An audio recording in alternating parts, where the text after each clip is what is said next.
We are live for episode number 91. This is Empire State of Baseball on this Monday, July the 1st, 2024, airing on Instagram, X, and YouTube. And as always, powered by StreamYard. And by the grace of God, we have our four here. We've been going crazy with Wi-Fi issues for the last 10 minutes, but I finally think we have our quartet at Joe. Can you talk for us? Can we get a heat check from Joe Pugliese real quick before we do anything else? Can you hear me? We could hear you. We could hear you. Can you hear me? Question is, could you hear us? See me? We could see you. Unfortunately. We can hear you. Unfortunately, as Tom just mentioned, he just took my joke, and he's gone. So now we can't see him at all. Now we can't see him at all, which is all right. All right. Good thing we're live. Tom, Corey, what's going on, guys? How are we doing today? Tom, how was your weekend? It's a good weekend. The weather up here in the tri-state area wasn't the best yesterday. But nice on Saturday, and looks like we have a really good week. It's July 1st. Looks like we should have a pretty nice week for 4th of July and festivities and that kind of stuff. I'm sure there's some thunderstorms will be around, but you signed me up for like mid-low 80s, barbecue, beers, some pig roast, some dogs, burgers. Now we're talking. Bring it on. Just bring it on. Big week. Now we're talking. I mean, there's nothing better this time of year, man. Let me tell you, this time of year, the birth of our nation, 4th of July, a lot of people take some time off work. I know myself, obviously, got Thursday off, took off the Wednesday and Friday as well to make a little longer stretch out of it. But I can't wait. Like you said, Tom, barbecue, beer, just being outside, go in the pool. It's going to be a nice week. Just got to get through another day of work tomorrow, and then I am all set for the long weekend. Awesome. Yes, absolutely. We're right there for the holiday weekend, a much deserved holiday weekend. How about the fact that we're just halfway through the year already? It's July 1st. Where is 2024 gone? Like this is just insane to me, guys. Crazy stuff here. I know we got Joe. He's trying to figure out the Wi-Fi. I know he's away. Yeah, I think he's out in PA this week, the entire week usually for 4th of July. So hopefully he's able to maintain some good Wi-Fi out there in Pennsylvania. But while he's trying to figure things out, let's take a look at our chooches in the chat as always. Sierra here, super pumped for this episode. I have a check-in here at 2:00 p.m. Eastern time. So unless Sierra's just been sitting in the lobby for the last 6 hours, shout out to Sierra for the Jacob Petruzzi Award. And there he is, Jacob Petruzzi. Shout out to the entire crew. Thank you, Jacob. We got the Strike Zone NFE. Good evening, NFE. NFE. He goes live on Tuesdays and Thursdays, typically at 9:30 a.m. Eastern time for his show, The Strike Zone. But he also has several pre- and post-game streams throughout on his channel. He does a great job over there. Actually, we're going to share something in common with NFE by the end of the night when we do talk to our special guest in Jim Leyritz, who he does shout out here. Shout out to the panel. Shout out to the chat. Jim Leyritz is awesome.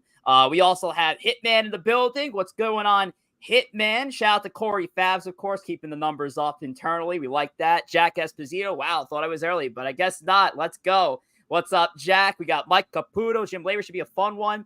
Hit one of the biggest postseason home runs in Yankee history. We're going to get more into that later on tonight. Trust me, Caputo. We got Front Desk is back. Front Desk is at his front desk, I guess, and checking in on the show. We got Mike Parziali. We got Boogie Down, the host of Boogie Nights on Sundays at 8 p.m. Eastern time. Ghost over at the Morning Brew crew. A lot of folks here. Chris Dievis. All right, let's get to Joe, because we got to make sure Joe is doing good over here. We got to get another heat check on Joe. Oh, it's not looking good, is it? It ain't looking good. Joseph? No, not happening. All right, so Joe's out. So Joe's out for the count. Joe is out for the count here. Like a burger who's been on the grill too long this weekend. Might be tossing Joe in the trash today. It's just unfortunate. It might be. We might just be tossing that one to the dog. Well, Thomas, what show is Joe gonna miss? What's our lineup for tonight? Listen, lineup first, or whenever our guest is ready, we'll be speaking to Yankee legend, playoff legend, Jim Leyritz. Very excited to talk to him about his career, about his time with the Yankees. He's been on a lot of different teams, and I know we're going to get into that with him. So we're going to be doing that. We're going to play a little trick of the trade as well. I know I submitted a trade. Someone else did. It was Corey. So we'll see if I continue my Jim Leyritz like postseason reign over our games in the show today. And then finally, Empire Express. We're going to talk about what's going on, as we always do, in New York baseball. Mets and Yankees coming off some weekend sets. Mets playing right now. I don't know the score. Frankly, don't care. 2-0 Nationals in the 5th inning. Gore is having a very good game so far for the Nationals. And shout out to James Wood making his major league debut with the Nationals. Got his first hit out of the way on his first AB. You'll love to see that for a rookie coming up through the system. And Wood's been a highly touted prospect, big lefty, who the Nationals acquired in the Juan Soto deal from the Padres years back. So good stuff there. So we got the 4th of July weekend. Looking forward to that big holiday on Thursday. But we have a holiday happening in Mets world today, Corey Favs. I know while we're trying to figure out what's going on with Joe and Jim at the moment, let's talk about Bobby Bonilla. Happy Bobby Bonilla Day to you, sir. Yeah, Bobby Bonilla Day. And this is the funny thing, too, because Bobby Bonilla is the face of deferred contracts. But that's like the new norm now. It's just that back then, the whole situation, get the best retirement policy you could think of with Bobby Bonilla. So he's basically become the face of deferrals. But quite frankly, there's a lot worse deferrals out there now. I mean, Max Scherzer got paid today too. Max Scherzer, $15 million from the Nationals. Several other players I saw got paid today too from their former teams. But happy Bobby Bonilla Day. And I'll tell you what, too, I hope the month of July and Bobby Bonilla month, I guess, is just as fortunate to the Mets as it was in June. But a lot of deferrals now. That's the whole thing with baseball today, these deferred contracts, whether they're good or bad for the game, TBD. But eventually, the team's got to pay the bill. I mean, the Nationals, they got to pay $15 million to Max Scherzer. Granted, you didn't pay him back when he was under contract several years ago with the team, but now you owe him this time. So ultimately, the bill gets paid. It's just a matter of, I guess, planning ahead of time for when you got to pay him. Yeah, Chris Davis's is much worse. Got $23 million in 2022, 23 through 25, $9.16 million, 26 through 32, $3.5 million, and then 33 through 37, $1.4 million for a $65 million payday over whatever that is. Quick math, 15 years, I want to say. I mean, it makes Bobby Bonilla look like a player we named later. Seriously, I can't wait for the Dodgers to go through their Shohei Ohtani Day in 10 years down the line. That's just going to be a fun payout after he's long gone from the Los Angeles Dodgers. $35 Dodger dogs at that point. Shout out to 161. It might just come Ohtani dogs. My guy Jason. Hey, listen, I'm still glad. I look forward to this holiday because I'm glad I drafted Hot Dog as my first round pick back in the food draft. I still think my draft was the greatest draft of the 4 drafts. And unfortunately, you lost to me. I did. I guess again, I lost by what 2% of the vote. I mean, come on now. Yeah, the 3 of us were pretty close. The guy who's not here is still recovering, I guess, from his lopsided loss. Because he thought he had run away with it. But I mean, listen, when's the last time you had a cheeseburger at a baseball game? Like, no one gets a cheeseburger. It doesn't happen. Yeah. The only time I would say I do it is the rare occasion I get Shake Shack at Citi Field. And the only times I'll get Shake Shack at Citi Field is if by some miracle there's no line, which is very rare. And then sometimes I'm like, you know what? I haven't had Shake Shack in a while. Let me go ahead and buy it here. But I agree. With that one rare exception, which happens once every maybe 3 or 4 years, I never get a burger at a game. I just don't. It's so much good stuff, whether it's chicken fingers. I mean, so many different things, especially when you go into different stadiums. Typically, you like to try the special item they have. It might be a burger. Sometimes you get some specialty burger stands, but I love going to different ballparks and just trying the food that's unique to that stadium. It's always a fun experience on my side. Absolutely. Jim's going to be joining us shortly. He just had some technical issues on his end. I did just get in touch with him, so Jim's going to be coming on within the next couple of minutes or so. So forgive us for kind of going off about food and whatnot. But I guess like while we're kind of hanging out here and waiting, would you guys want to fire up one of our trick of the trades while we have it here on the schedule? I mean, we do have a couple of trick of the trades to get through. Yeah, why not? So we could just kick things off with a game which is against the norm. So let's do it. And there's no rules here. There's no parents here. Well, there's one parent here, but there's not. Not on a holiday weekend. So Corey Favs, you have the first trade on the Mets side of the house. So let's get that trade up. Yeah, no, sure thing. And again, with a big guest coming tonight, tried to find a trade. I think, Tom, you might have done the same of a similar era in baseball. So going back to 1996, the New York Mets and the Milwaukee Brewers made a trade. Kelly Stinnett, another familiar name for both teams, was traded by the Mets to the Brewers for this player. So before we throw some guesses out there, I love this old Brewers logo. I think this old Brewers logo slaps.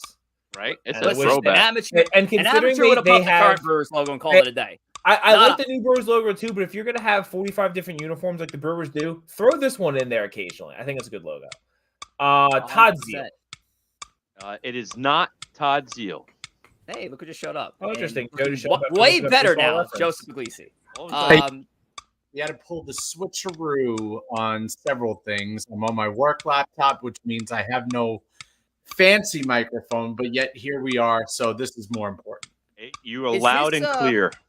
Is this Todd Pratt? It is not Todd Pratt. Joe, you made it just in time for the Mets trick of the trade question. Is it a Todd? Is it who?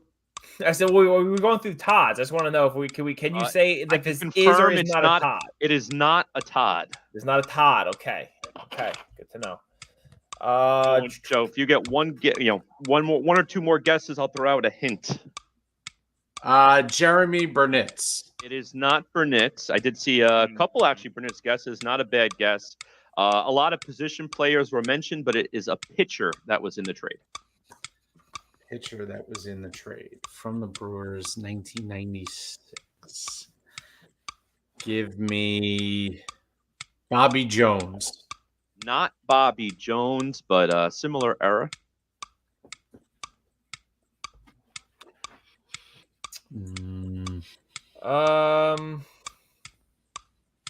Each give one more, and I'll throw out one final hint. Let's see.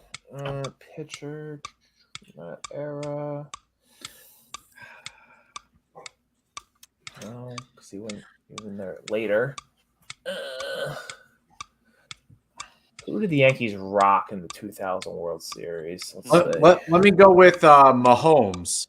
Not Mahomes. All right. Well, that was yeah. Final guess. Pat Senior. Yeah. Good guess, but not Mahomes. Our final guess here. He made his debut for the Mets the following season and ended his career with the New York Yankees. Only played 1 year with each team. Oh, is this look albino. Is this Ruben Rivera? Not Ruben. Okay. Pitcher made his debut with the Mets for one season. I think I'm going to ended K his out career with the Yankees for one season. I think I'm K'ing out on this one. It's not that. God. Each have one last guess. God. I'm K'ing out. I don't know if I actually don't know if I can get this one. All right. Tom, the only other person who I thought would have gotten this one just left. So. Yep. All right. Oh, he's gone. All right. So I was gonna guess Julio Franco. It's not right, or John Franco. It's not right, but I'll just say not John Franco. This is Mr. Corey Lytle. Corey Lytle pitched pitched a season for the Mets, pitched a season for the Yankees, or half a season for the Yankees. But yeah, a similar era. The trade happened in 1996. Obviously, a very big year for our guest who'll be joining us momentarily. But yeah, Corey Lytle overall finished his career 82 and 72 over 9 years. Predominantly a starter, but did have some relief appearances as well. And yeah, that was the gentleman for tonight's trick to trade. All right, there you go. So Thomas, I know you have the Yankee one, definitely in the Leyritz era of playing. So let's take a look at who you have. Sure. Yeah. Same era. 1 year earlier. Trick of the trade. We have the Yankees and the A's making a trade. Yankees trading Danny Tartabull and receiving this player and Jason Beverlin. Beverlin. Sorry, Beverlin. It's been a long day. So the Yankees acquired 2 players. Tartabull went to the A's in '95. Coming up on the anniversary too. Yeah, little trade deadline. See. Is it? This is a tough one for me. Ruben Sierra. Just taking guesses. It is Ruben Sierra. No, it's not. Wow, No, it's not. Kidding It me? is Ruben Sierra. What is with these guesses? Oh, are we just Googling now? Is this what we just resulted to? Come on. The only reason Ruben I even Sierra, said I mean, listen. Is it because when Rich said Ruben Rivera, I was like, man, I'm cooked. Well, Ruben Rivera is what sparked me for Ruben Sierra, but also because I did a 1996 trade, I was just eyeballing big trades at the time. And I do know Sierra was traded away from the Yankees. What was it, 96 or 97? A few years there in later. 96. He ends up leaving. Yeah, he ends up leaving, and he comes back in like 2004. And they got for what, a Cecil Fielder, I think they trade him away for, right? I'd have to go down that road again. That sounds. I'm just getting Ruben Sierra. In these game stands. Wow. You would think the person who's actually like putting these graphics together would have some kind of advantage. No, absolutely not. Rich gets the trades at 9 a.m. So unbelievable. But listen, we play an honest game here. We're keeping off of Google. Hell, even sometimes I'll get sent here. Here's the deal, and I'm like, I don't even know if he spelled it right, but I'm not gonna test it. I'm not gonna cheat here. But good stuff, guys. So point for Corey and a point for Corey. 2 points for Corey. Huge. Good stuff. Corey climbing up. It's big deficit, but inching up. All right. Well, listen, I think it's time we cut the shenanigans and we get to the meat and the potatoes of tonight's show, and that is our special guest who is going to be joining us real shortly. And our special guest, which I'm so excited to introduce to y'all, and it's been a while since we had At the Plate here on Empire State of Baseball, first for season 3 here in 2024. Our guest went undrafted, but signed with the New York Yankees, a team he would make his debut with in June of 1990. His 11-year Major League career, this Ohio native would play 9 of his seasons with the Yankees, amassing a .263 batting average, a .772 OPS, and 58 home runs in the Bronx. But it was his at-bat of Game 4 of the 1996 World Series with the team down 2-1 in the best of 7, where he would hit a game-tying 3-run home run, which would shift the series for New York, ultimately winning his first of 2 World Series championships with his follow-up in 1999. After his playing days came to an end, our guest would go on to become an author of his autobiography, a podcast host, and a motivational speaker. And boy, am I motivated to introduce our special guest, ladies and gentlemen, number 13, now batting, Jim Leyritz. Jim, what's going on? What's happening, guys? How y'all doing tonight? Good to talk to have you, Jim. You move over there a little bit, so I'm in the middle. There we go. No, all good, Jim. Well, first of all, welcome to Empire State of Baseball. We thank you so much for joining us here. And it was fun, when we were in preparation to have you on for this, and we've been talking about this for close to a month now here on ESP. It's just fun to look back at this 90s team and what you were a part of and the moment that we're definitely going to get into. But I want to talk about today's game with you, Jim. It's been 24 years since you last played in Major League Baseball. So it's safe to say this game has changed all the way here in 2024. What are your thoughts on today's state of Major League Baseball?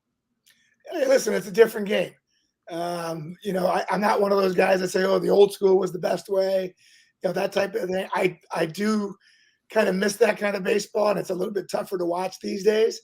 But you watch guys like George Brett. There's certain guys that have put some videos out there lately to talk about why are they making all these different new ways to hit a baseball. The bottom line, you square the baseball up with a round bat, you hit the round ball, and you just try to put it in play somewhere where there's not a guy playing.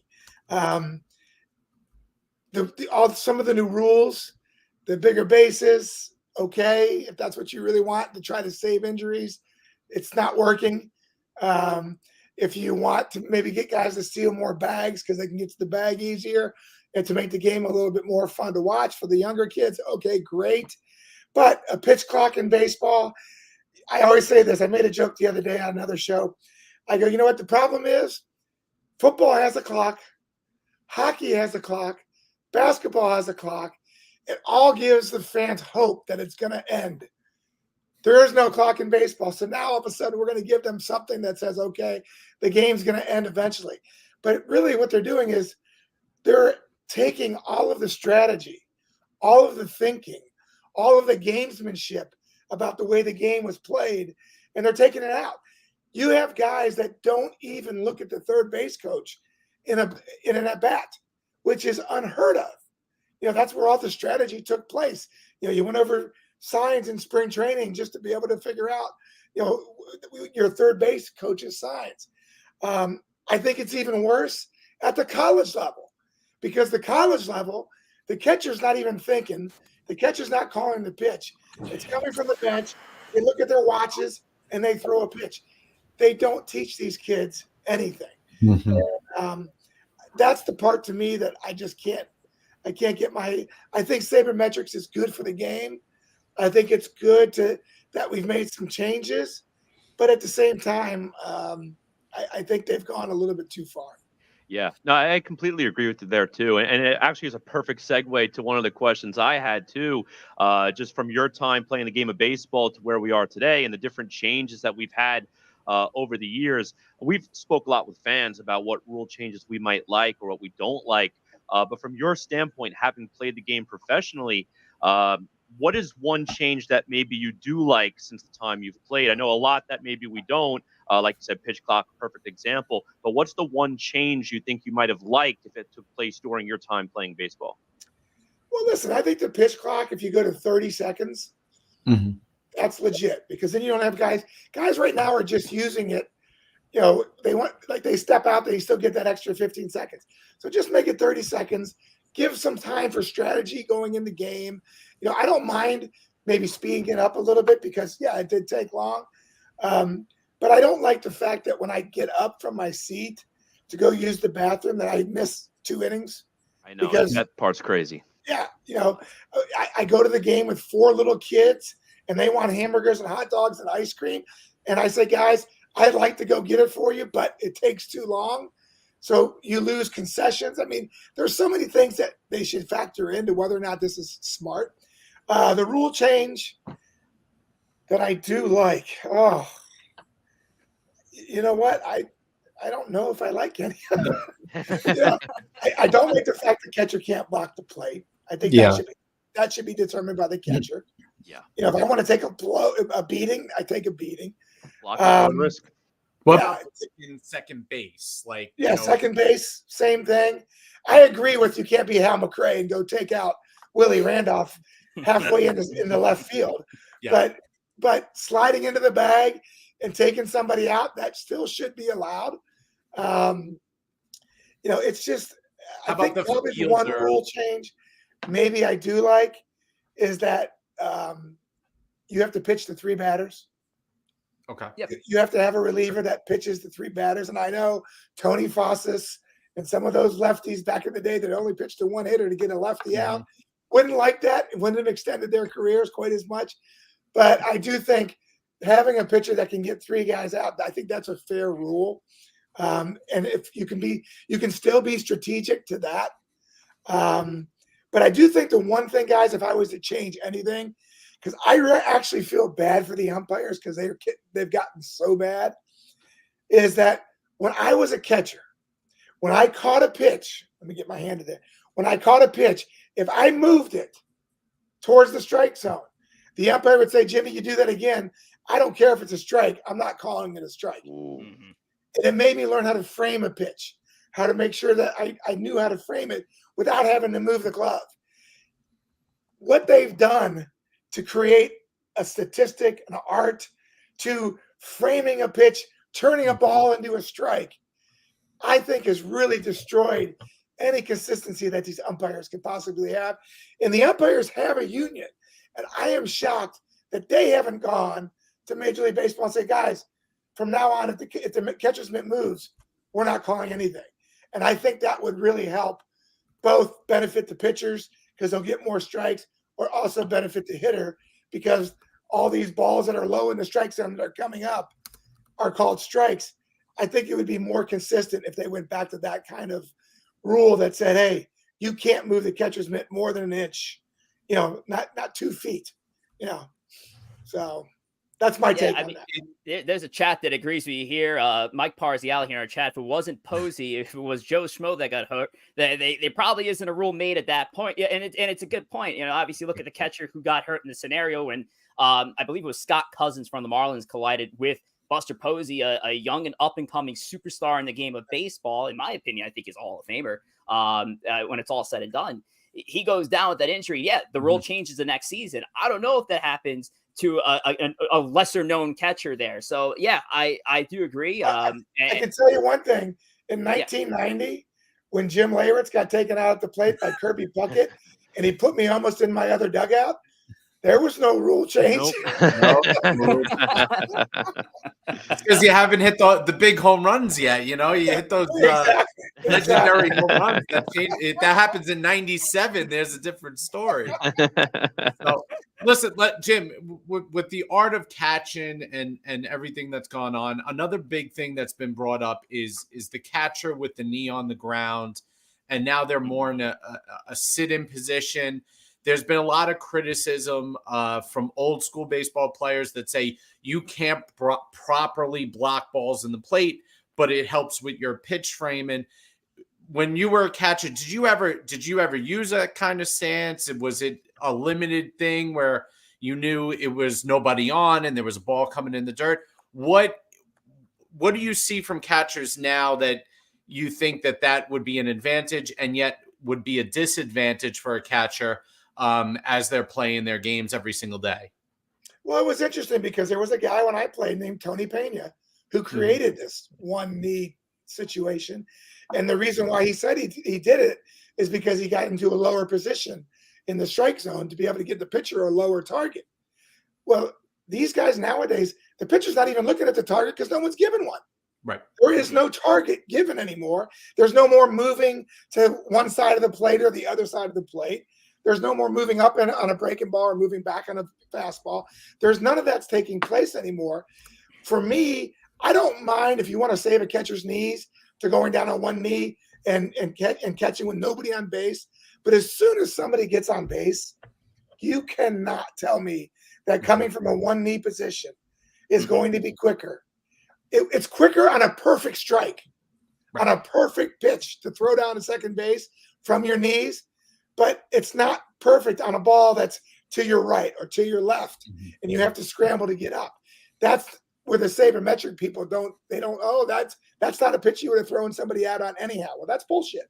You know what? You would have thrown somebody out on that pitch if you were sitting on your haunches. You could get to the pitch. So for me, I think, listen, if you want to do it with nobody on base, that's fine.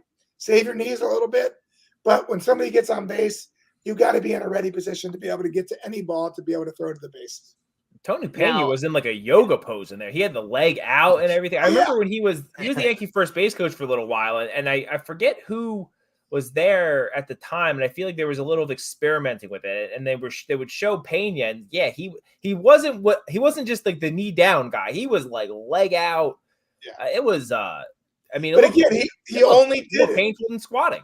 Right, but he only did it when there was nobody on. Yeah.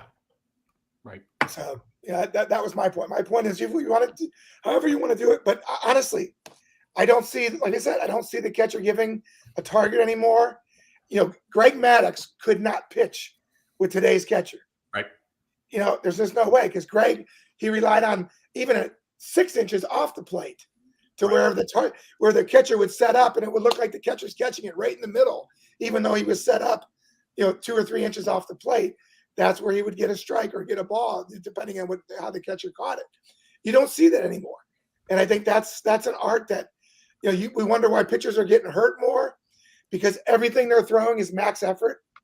Roger Clemens was on a podcast the other day I was listening to, and he was talking about today's pitchers and the injuries and everything that happened. And he said, yes, because when I first came up throwing 98 miles an hour, my pitching coach grabbed me and said, Roger, how long do you want to play? How long do you want to last?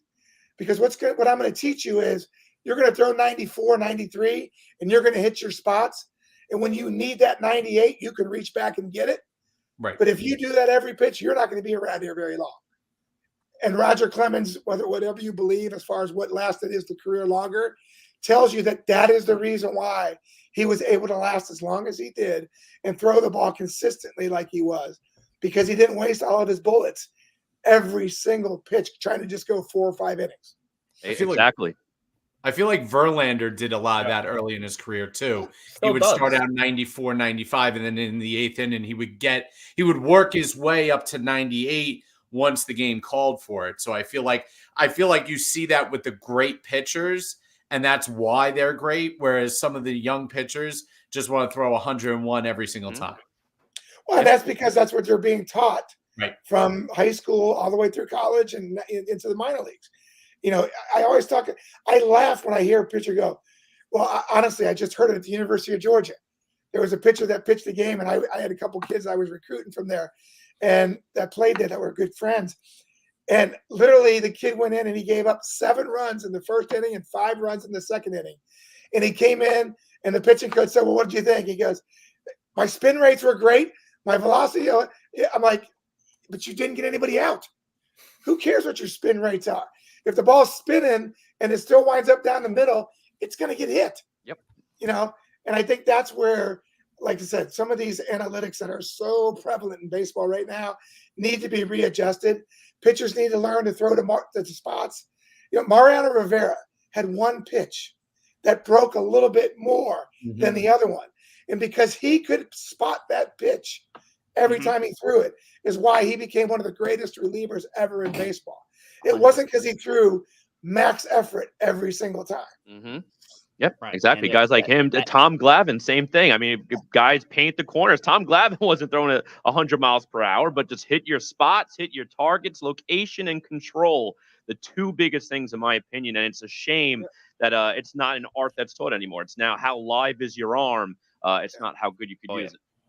Yeah, and it's something that we stressed on this show and led to several of the pitcher injuries, which we call the elbow epidemic here in 2024. So, it's been a tough ride and a tough conversation to cover all these young athletes who have been lost to injury. So if you're just joining us, shame on you, but thank you for joining us here. We have 140 people in the building right now on just YouTube alone. So thank you so much for joining us here with Jim Leyritz, 1996, 1999 World Series champion. You mentioned Greg Maddux just before, and we'll get into those Atlanta Braves, specifically a certain at bat that we may or not talk about. But I did want to talk about those early 90s Yankees because I was a 90s kid, but not young enough to enjoy the 90s Yankees.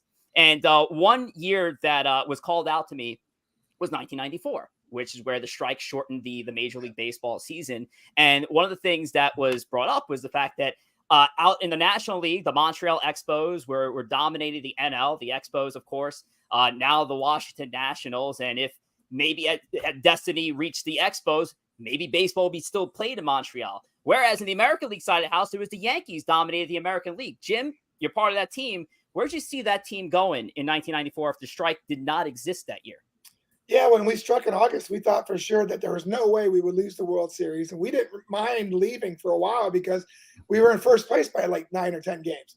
So we would have been the team representing the American League, playing, like you mentioned, against those Expos, which I'll tell you what, I don't know how that would have turned out because that team was loaded. And it's unfortunate because had we played that, you may not have lost Montreal.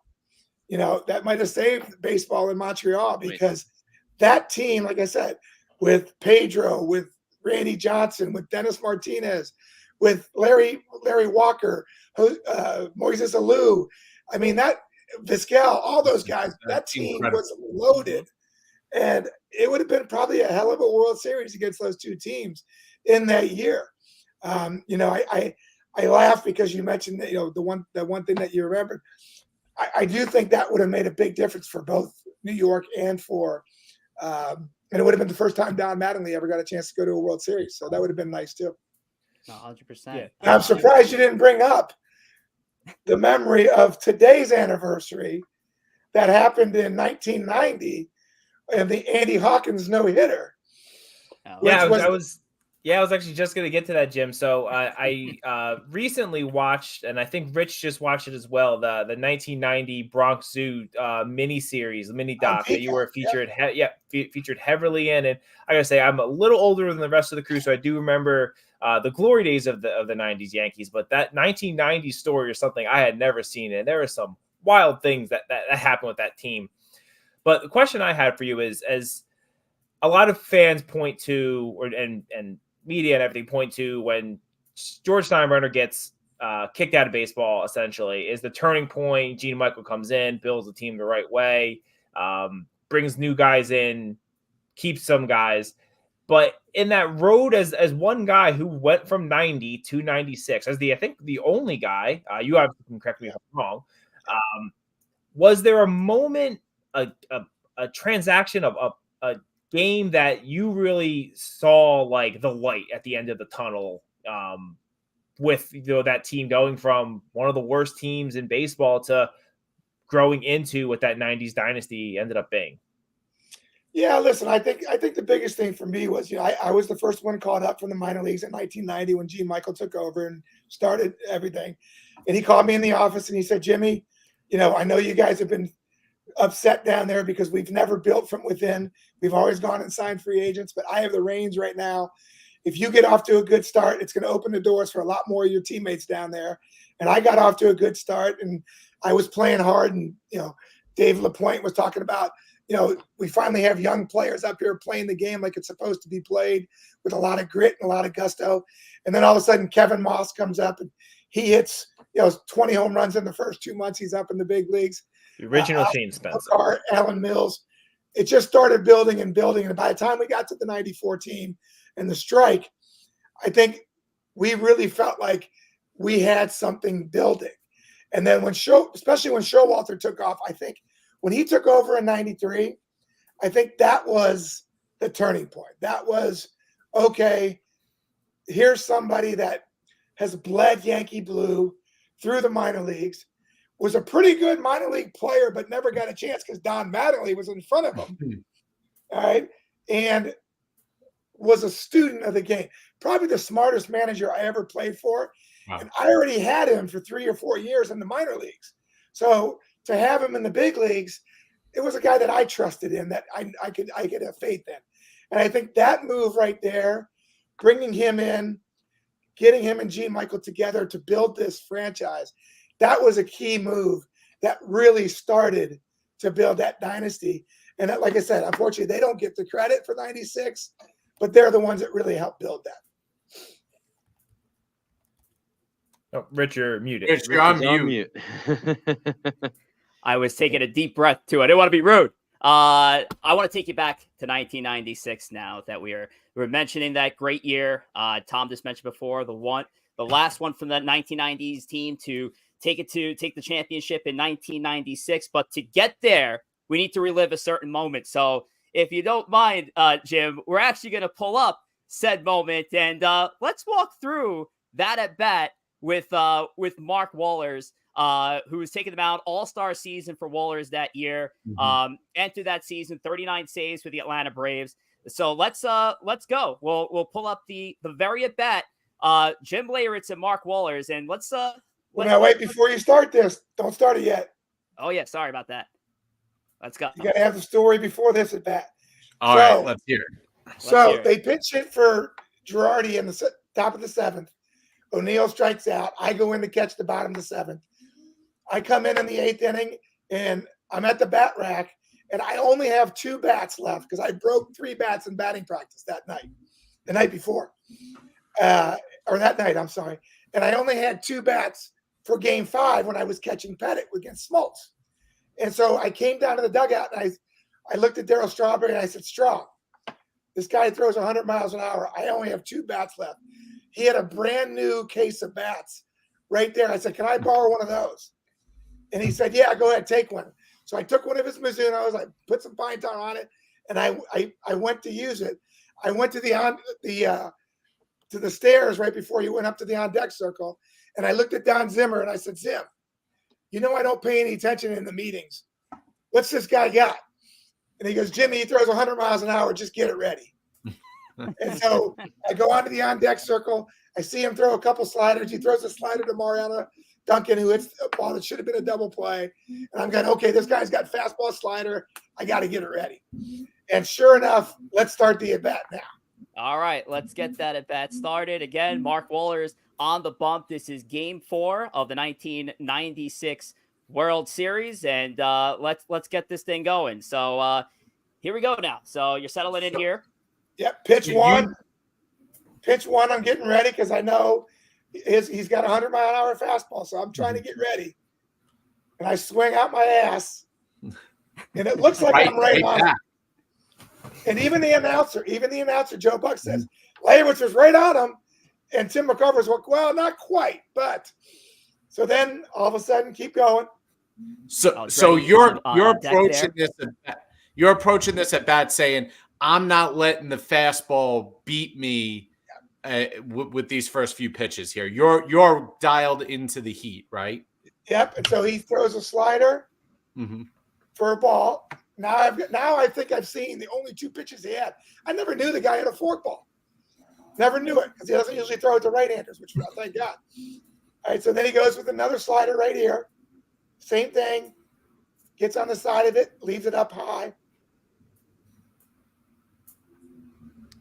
Yep. So now I know he's coming back with fastballs, being a catcher. And I'm like, okay, dial it up because even though I was that first ball, I looked like I was right on it. The mark on the new bat was right on the label. So I'm like, I got to get the head out a little bit better. And sure enough, he comes up with another fastball. And when you hear the announcers, it's really great. Tim McCarver seems like a genius when you hear him. Well, unfortunately, we can't get Tim McCarver up here or else this video would come offline. 99. So. You're right on. When I fouled straight back, I got a little bit better swing on it. And so all of a sudden, Tim McCarver saying right here, so I think Wohlers was going to the slider too much. He just threw a 98-mile-an-hour fastball. Let's see if he can break the 100 mark right here. And sure enough, the next pitch. A moment in history.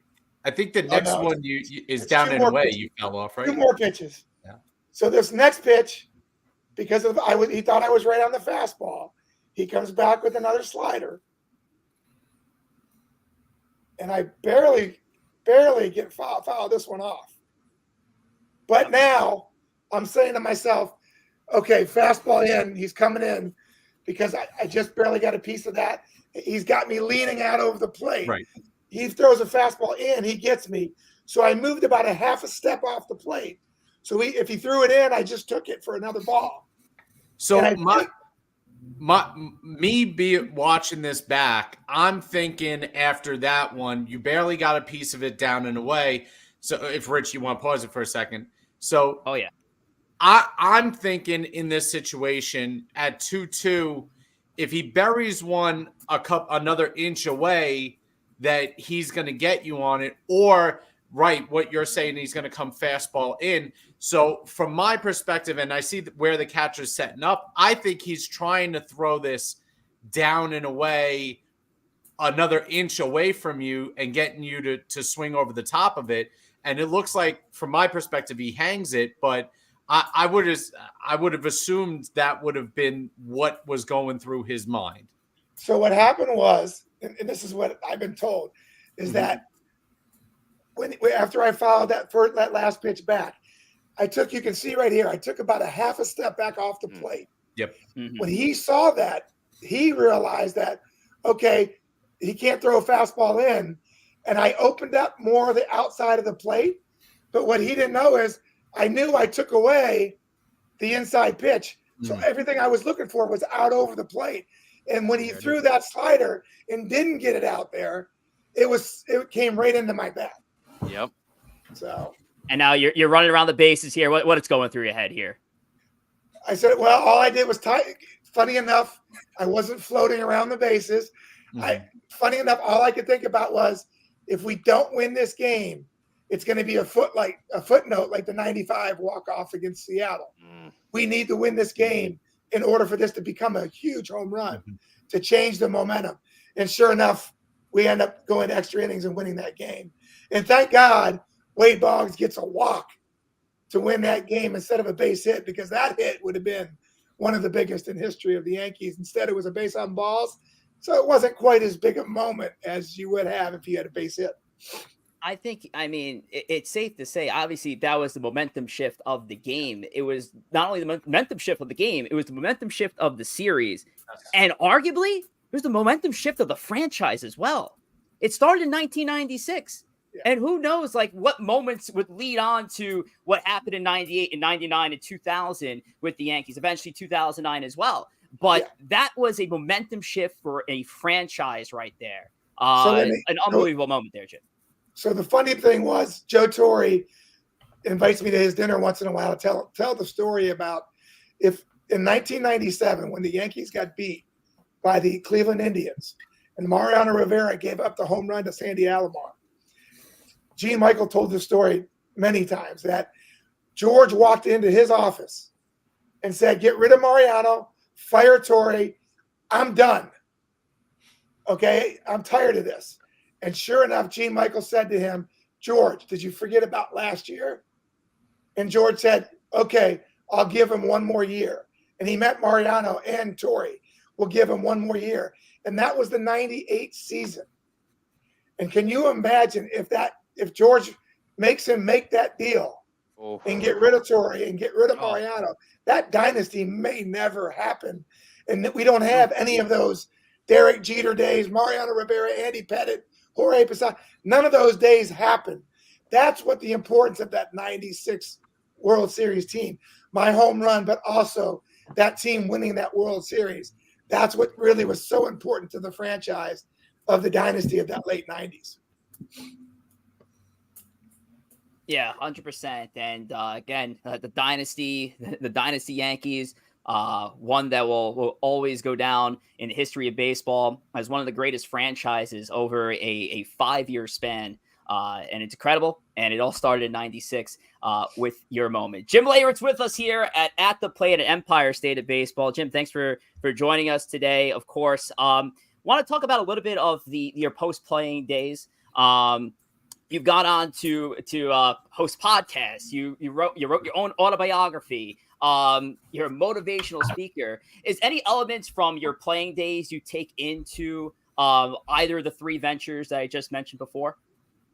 Yeah, I mean, the bottom line is the motivational part of my story is never getting drafted, making it to the big leagues, having the huge moment that I had in 1996 or 90. I always say 95, 96, and 99 with the last home run of the century. I was going to say the 99 one goes like people forget it, but the 99 one is a massive home run as well. Yeah, and then of course the ones I hit with San Diego to get us to the World Series against the Yankees in 98. That was a pretty good 4-year run for me, to say the least. But to have those, to be able to talk about those memories, but then also getting to a point in 2003 where I came back from injury. The Padres offered me $1 million contract to come back and play the 2003 season. And I had just gotten full custody of my kids, my 3 boys, because my ex-wife had some drug problems. And the judge in Florida told me if I went back to play baseball, that I would lose custody of my kids. And I prayed on it. My dad helped me. And I decided that there was no way that I could possibly leave a 2-year-old, a 7-year-old, 9-year-old behind and think about even playing baseball and leaving them that atmosphere. And I decided to give up the game of baseball and come home. And the book called Catching Heat that I wrote was originally called The King and Dad. And it was all about leaving the game of baseball and coming home, getting rid of the nickname, the King of New York, to come home and be the best teammate of all, and that was Dad. And in 2007, that book was supposed to come out from HarperCollins. It was going to come out in 2008 in June as a Father's Day book. all about leaving the game, about Father's Day, and my dad not making sacrifices or making sacrifices for our family, so we didn't have to move and get uprooted for his job. And it was kind of supposed to be a Father's Day book in June of that year. And then I had the accident in 2007 at the end of that year. And I spent 3 years waiting to go to trial to be able to prove that I was hit by a drunk driver myself, even though I should not have been drinking and driving, that I was hit by a drunk driver who ran a red light. And it took 3 years.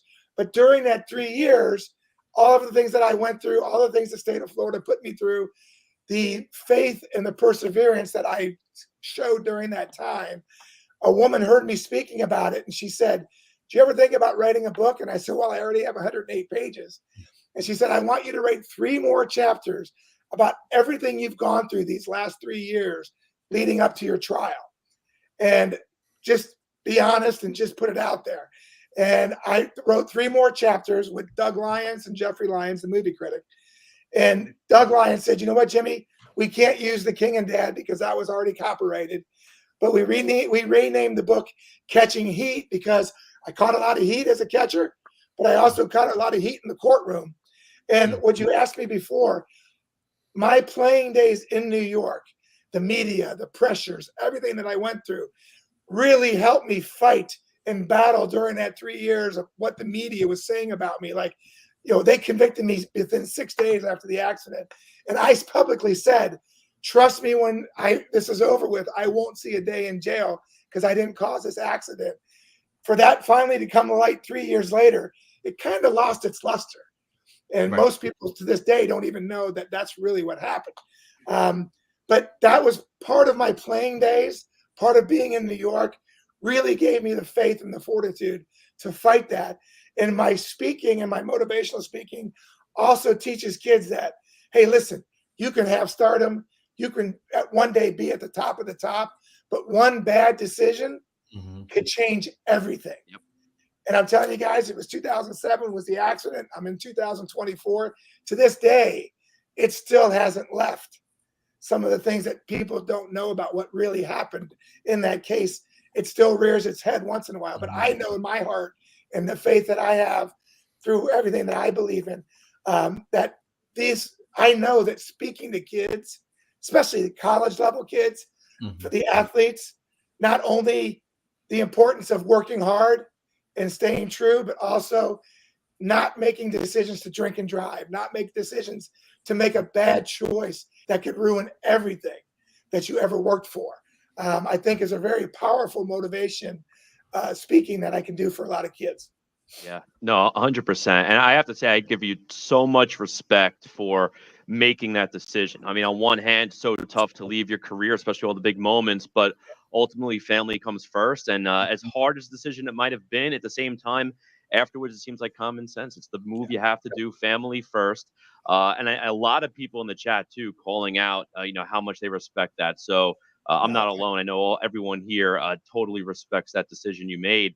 I have to ask too, from your standpoint, having been a player, having been a father, in the game of baseball, what would be your advice to parents whose kids have a dream of pursuing baseball long term, whether it's still at the little league level or going up through the middle school, high school years into college? What's the biggest piece of advice you can give to parents? Because I know as much pressure, obviously, there's on the kids, there is from the parent standpoint as well.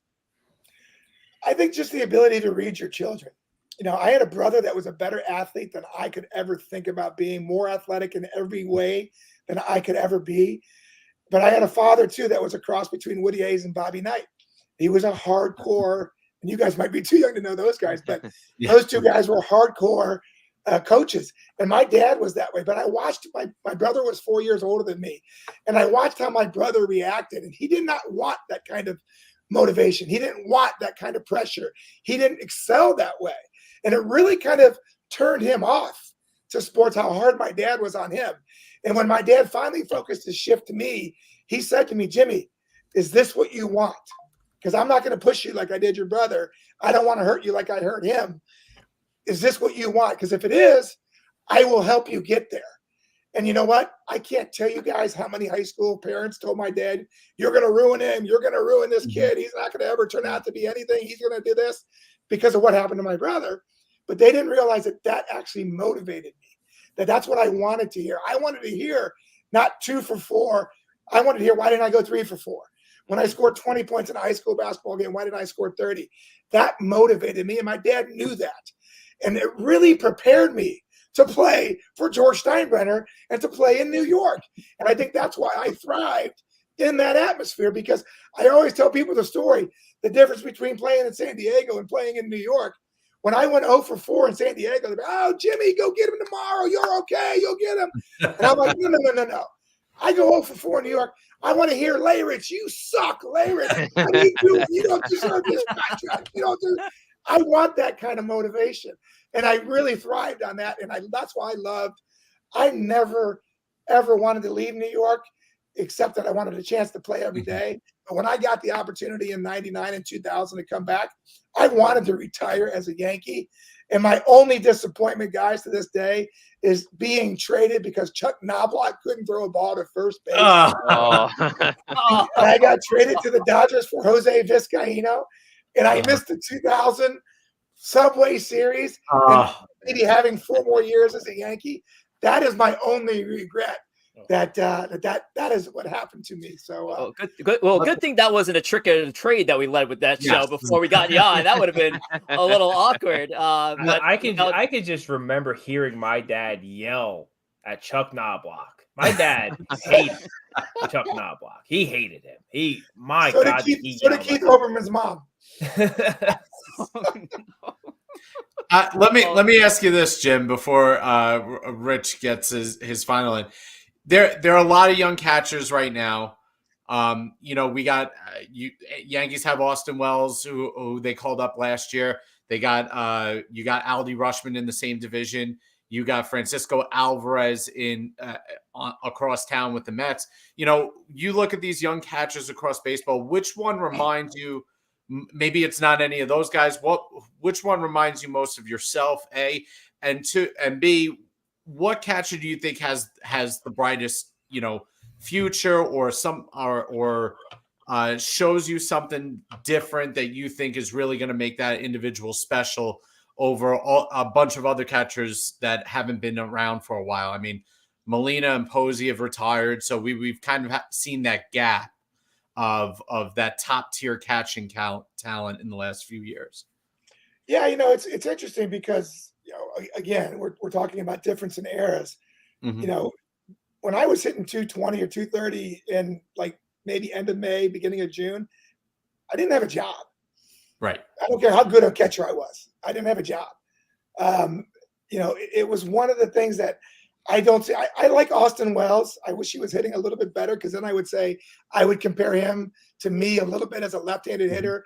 A good glove, but not great. But he could hit. And that was his MO to come up with. Hopefully he'll get to that point.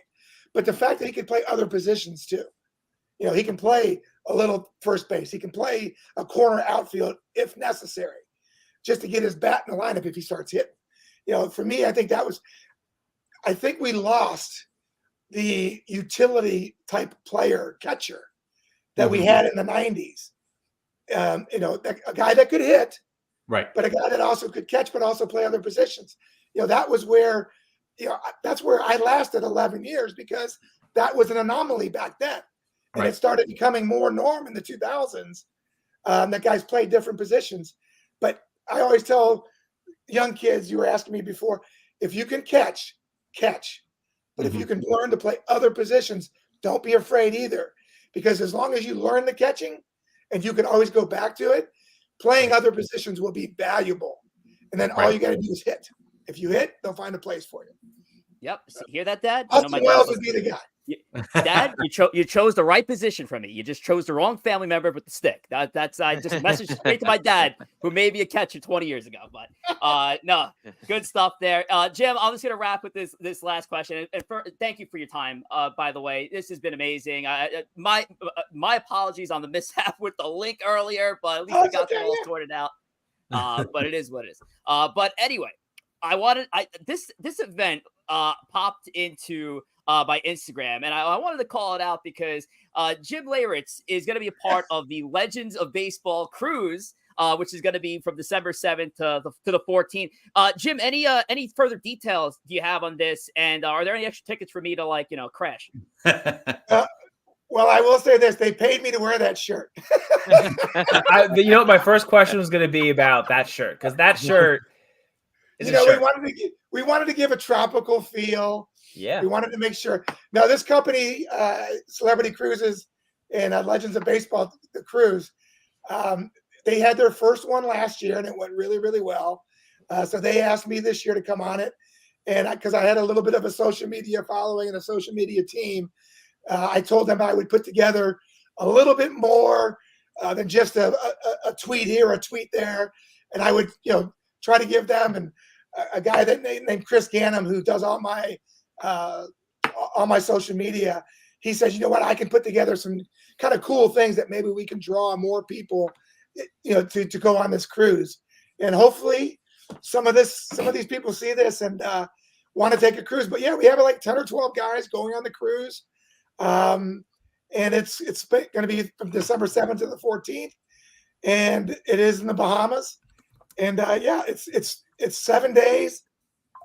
We usually spend 2 or 3 hours a day with the people doing autograph signings, Q&As, meet and greets, all these different types of things. We actually plan a wiffle ball game on the island to go out on the beach and play wiffle ball. So it's a pretty neat thing if you're a Yankee fan that you might want to be part of this.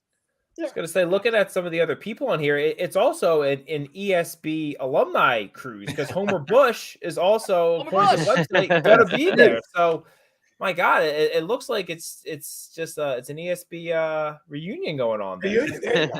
Love it. Yes, love it should be a good time. Fantastic. Well, again, those details are laid out on Jim's Instagram. To go give him a follow at The Real J Leyritz on Instagram or on X too, if you are interested in being a part of the 7-day cruise to the Bahamas, December 7th to the 14th, with the Apex and the Legends of Baseball cruise. And if I can get over my seasickness, I think I can make it out in December. Certainly. Get some drama meeting, yeah. Jim, thank you so much for your time. We really do appreciate it. And this will not be the last time you're here in Empire State of Baseball, I hope. Anytime, guys. I always tell people, I had a TV and radio career before the accident. I'm hoping to get back there one of these days, because I got the stories and I enjoy the game and I enjoy talking about it. So I appreciate you guys giving me the time. And we'll do this again. Hopefully we can do a playoff World Series. Great. Together and talk about what's coming up. Absolutely. That sounds like a plan. All righty, Jim. Thank you so much. Have a great night. Thank you, Jim. All right, guys. Have a good one. God bless you. Take care. God bless you. Jim Leyritz, ladies and gentlemen. What an interview. Great interview. Goodness. Great interview, especially too. Gotta say, I loved it from the catcher perspective too, because you could really get into so much detail. Even talking about the pitching, behind the plate, being at bat. Phenomenal interview. Definitely shout out to Jim there for going through detail of everything tonight. And I'm sorry, I was just grinning through from ear to ear when he was doing the breakdown of his at bat. I mean, that was some cool stuff. But hey, everybody out in the comments, thank you so much. Trust me when I tell you, I was reading all your comments for Jim, and it was nothing but fantastic stuff. I wish I was able to get a little bit more of the questions out there. But as Jim mentioned, there will be a next time eventually, and hopefully we'll have a little bit more flexibility to get some questions out. But yeah, shout out to Boogie and Ghost and Romeo. Donnie Clark in the building, Sierra. No, thank you guys. I do appreciate it. 167 still here in the building, and thank you so much, and thank you to Jim as well. All right, so we do have a little bit of catch up to do. We'll start with some of the socials here. Actually, we'll kick off with YouTube. So Joe, I got a bunch of people here on YouTube. We're already setting a record here. Joe, what's the latest on YouTube? You could join us all on YouTube. We are live there, as well as Instagram and X, but YouTube is our preferred platform. We can interact with you in the chat. We can see those in real time and make you guys in the chat part of the show. That's pretty much exclusive to YouTube at this point. So that's why it's the preferred method of viewing us. So you could join the conversation there. We have 345 subscribers. We're looking to get to 500, guys. 500 is a big mark for us. So if you haven't, hit that sub button, hit that like button, blast it out to your friends who might not have seen us, and help us get that count to 500. We'll also do a giveaway when we reach that big milestone. So we'll get something nice for the fans there as well. We gave away 2 autograph cards before, so you could do that. So don't forget, YouTube, subscribe, hit the like button. There you go. And we'll keep the line moving. Corey Favs, the mastermind of the Instagram Reels, put out a great one, of course, with our appearance at the Woodbridge Brewing Company the other day. Shout out to Nathan. Oh, by the way, before I get to Corey on Instagram, another great shout out to Nathan Ramatandra over at the NR Hour Sports Media and his team. They're responsible for booking Jim today and getting him on today's show. We were in conversations literally since I think it was like the end of May about getting Jim on the show. So a shout out and a big thank you to Nathan and his team. But Corey Favs, Instagram, what do you got? 100%. Yeah, go ahead and follow us on Instagram. We're over 4,000 followers and growing.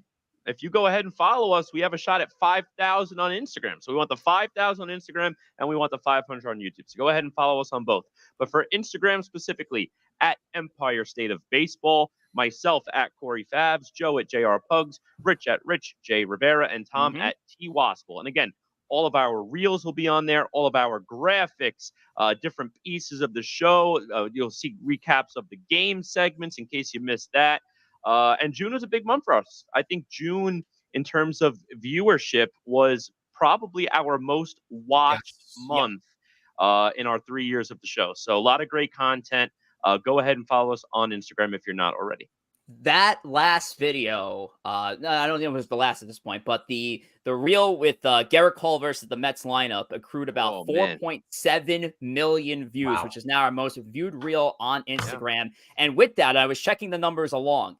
From that reel, where it started to where it kind of started to slow down, we had gained about 400 followers on Instagram in that time. So that was an awesome jump. So shout out to Corey Favs. And Thomas, let's wrap this up with X. What's the word on the artist formerly known as Twitter? Or some of us still call it Twitter.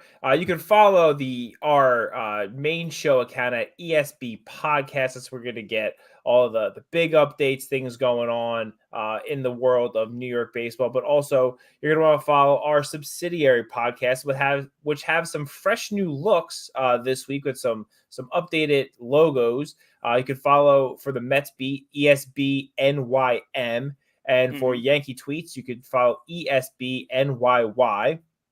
And of course, you can follow us individually. You can follow Corey at G Gory, Joe at JR Pugs, Rich at Rich J Rivera, and you can follow me at T Wospil.